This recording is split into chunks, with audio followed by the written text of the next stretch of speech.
Hello there, I'm me, Doug and Gerald, the playing your brothers, are reacting to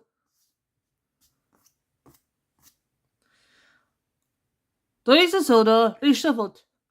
Before we get into this is our last video for the year.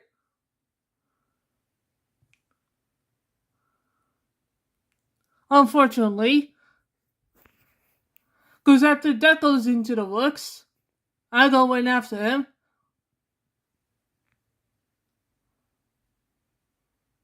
And so does Gerald. So, our recap of this episode, this shovel,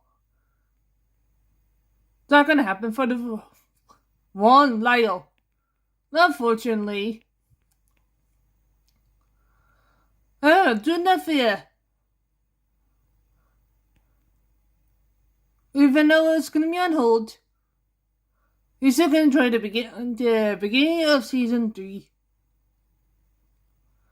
And then doing recap slash reviews and then mini reviews for that for the show in itself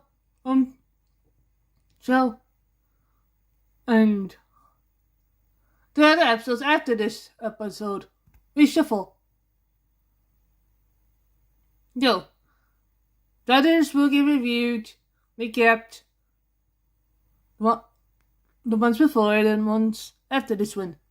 So let's not waste too much more of your time, folks. Enjoy this episode.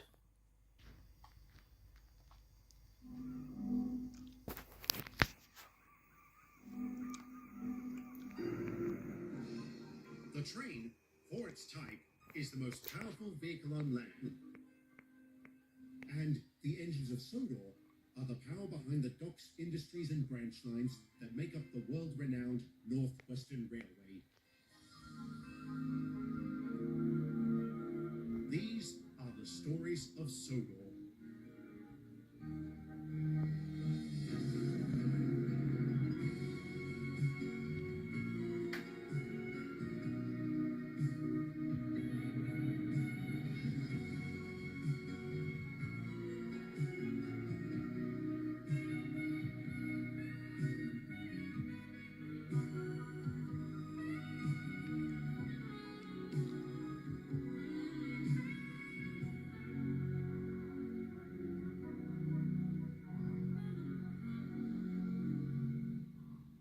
It's only just occurred to me how little I've talked about the political situation on Sodor. I know that may not sound terribly exciting, but it is essential I explain it for the purposes of today's story. You see, prior to 1946, the island didn't actually have a central government. Instead, almost every town had its own mayor, administration, and so forth. Needless to say, on such a small island, this hodgepodge arrangement led to a number of problems. It wasn't uncommon for the disparate councils to argue over every little thing. Backbiting and buck-passing was rampant, and vital infrastructure like roads and bridges often fell into disrepair as a consequence. Thankfully, the Attlee government chose to step in. Apart from nationalising several industries, they also set about amalgamating the various councils of Great Britain into larger ones. This included Sodor, and on September 20th, 1946, the Sodor Council was sworn in. It was also on that day the island's capital city was officially declared, and it surprised a great many of us. Vicarstown? Really? Why are you in such disbelief, Henry? No offense, Matt. I know you used to work there. It's just, It hasn't changed much since your day. So I've heard. A pity, really. It was originally going to be Sodor's capital, you know. It was? Yes. When the Sodor Mainland Railway was formed, it was going to be the catalyst for centralizing the island. Why didn't it happen? Too much resistance. The local councils didn't want to lose their powers. Ironically, they actually banded together to resist the idea of a central government. And it worked. And they couldn't see what they had accomplished as a united force. Obviously not, Henry, or it wouldn't have taken so many decades for it to come to this moment. And speaking of decades, I was worried I was going to be stuck in the works for that long. Yes, It's nice to see you back in service, James. I don't think I've said welcome back yet. Thank you, Matt. I'm certainly glad to be back. And astounded the fat controller of all people has taken over. I just wish he hadn't run Corbett out before I had a chance to tear into him. Run him out? What do you mean? Oh, hadn't you heard? Corbett resigned. Freeman too. They did? I thought Sir Topham was going to keep them on. That was the plan, but they ended up resigning a couple of weeks ago. No one really knows why, but there are all sorts of rumours, often accompanied by the words embezzlement and philanderer. And you can't tell me that wasn't by design on the Fat Controller's part. How could it be? He said to all of us he wanted them to stay on. Then why tell us in the first place that he was aware of their improprieties? Why say such a thing publicly if it wasn't meant to stir up conversation and inquiries? I guess you have a point, James. Whatever the truth, I doubt we'll ever know. But we will know what the Fat Controller is planning tonight at Brendam. What's happening at Brendam? James and I have to spend the night there. The Fat Controller said he was going to pop by to make an important announcement. And we're taking bets on the subject. You want in, Matt? Using what? It's not like I carry any money. And what good is money to an engine anyway? Oh, we're using something far more valuable than cash. What? Bragging rights. So you can see why James is so keen to win. Shut up, Henry. All right, lads and lasses, finalize your bets. I'll wager on a new engine, the opening of a new branch line, new rolling stock, the closure of a station, the building of a new mine. And I'm betting on a reshuffle. What exactly do you mean by a reshuffle, James? I mean, perhaps we'll finally get some consistency in our duties. No more of this everybody does everything nonsense. I don't see why that would bother you, James. You are a mixed traffic engine after all. Yes, but that's what I was built for. I'm talking about the likes of Gordon pulling goods trains or Peter taking coaches. I don't mind doing that. It makes a nice change. I agree. Our versatility proves our worth. Why are you wagering on a reshuffle anyway, James? Do you know something? Indeed. I made some inquiries, and throughout his career, every time the Fat Controller was appointed manager of a particular region, he always started his tenure by assigning specific jobs for his engines and people. So you thought I'd best be prepared for my inevitable triumph. Oh, come on, it's your win, mate. Well, we're about to find out. Good evening, engines. How are things? Very good, sir. How are you settling into life on Sodor? Quite easily, I'm pleased to say. The people here truly are wonderful. I feel right at home.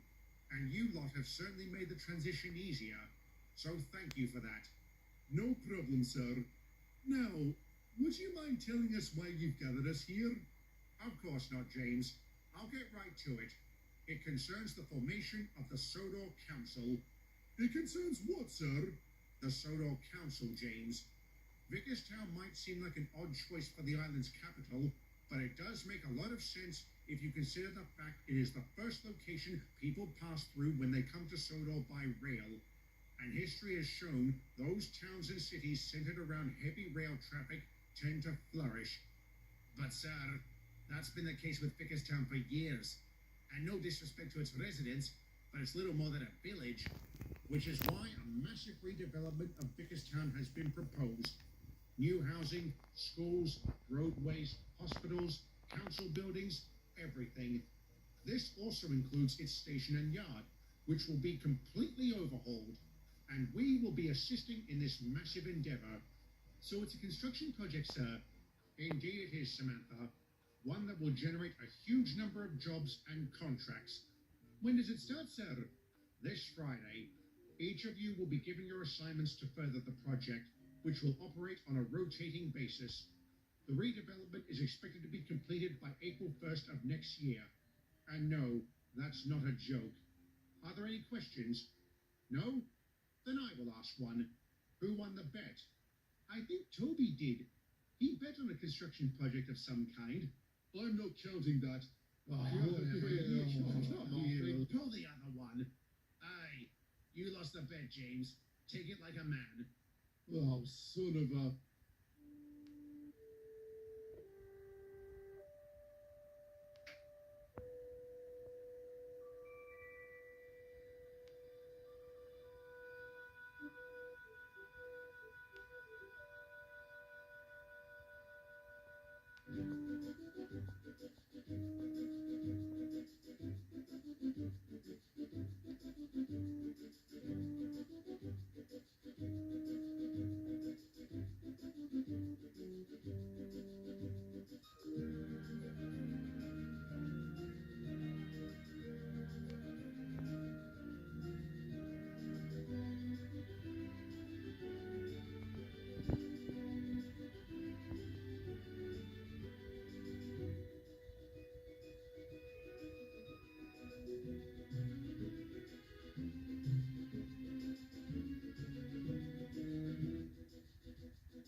What was that, Thomas?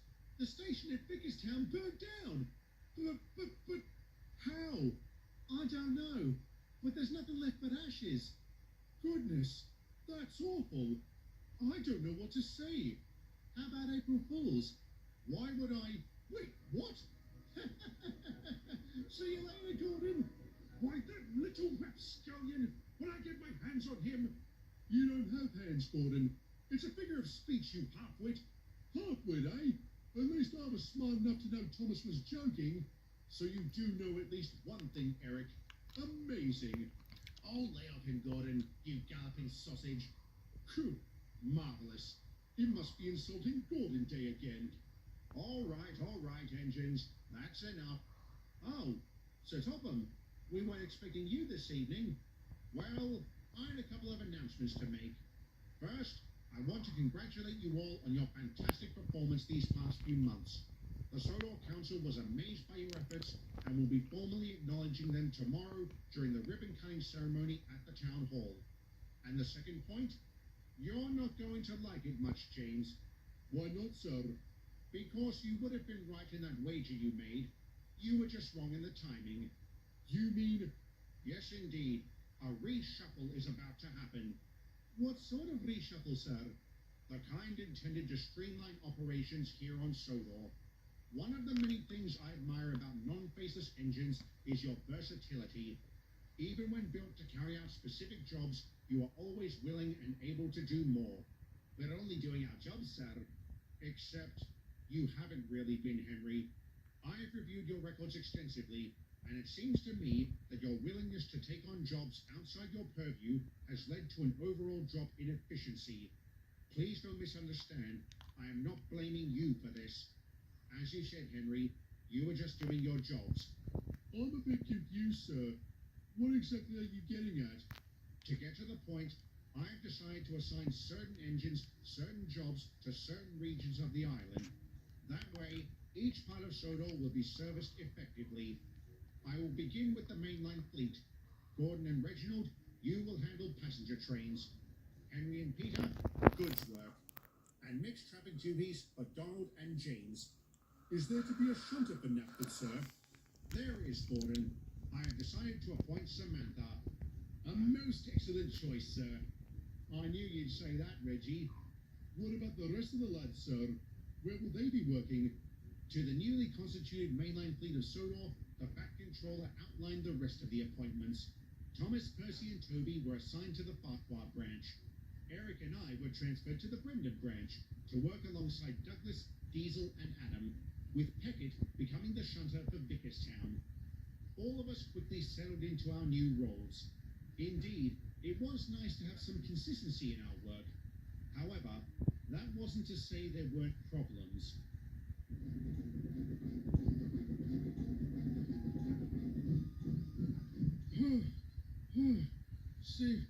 Sorry I'm late, Peckett. You're not too far behind, Peter. Are you all right? You sound out of book. Just a bit knackered is all. I was late leaving Carlton, so I had to make up for lost time. That was probably my fault, Peter. You likely had to wait until I was out of Knapford before you could leave. What was the hold-up? I had to wait for Donald to pass with a fuel train. A fuel train? Are we doing the petrol deliveries now? It seems so. Oh, blimey. The Fat Controller's got us on a tight schedule. Indeed. Or maybe it just seems that way since it's new. Perhaps we'll settle into it in time. I hope so.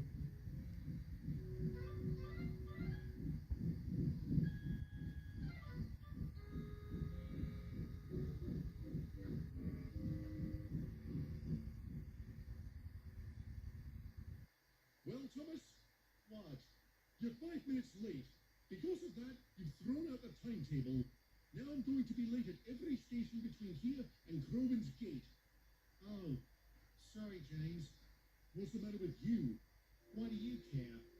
I care in that if this is going to be a habit, then it'll keep affecting you and your precious timetable. You know what, James?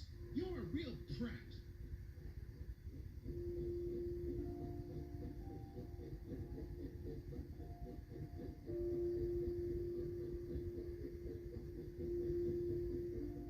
What's the matter with Thomas? Oh dear, Toby. It looks like he's starting to act out.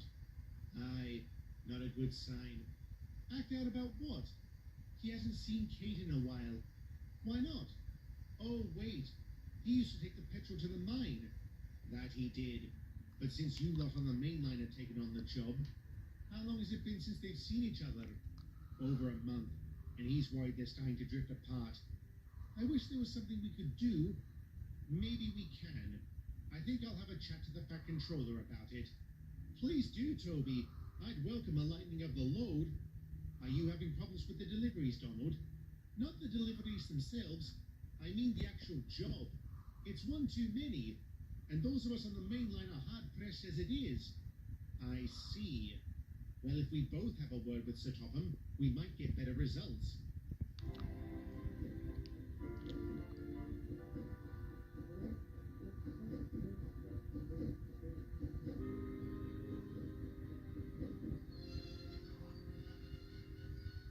Hello, Toby.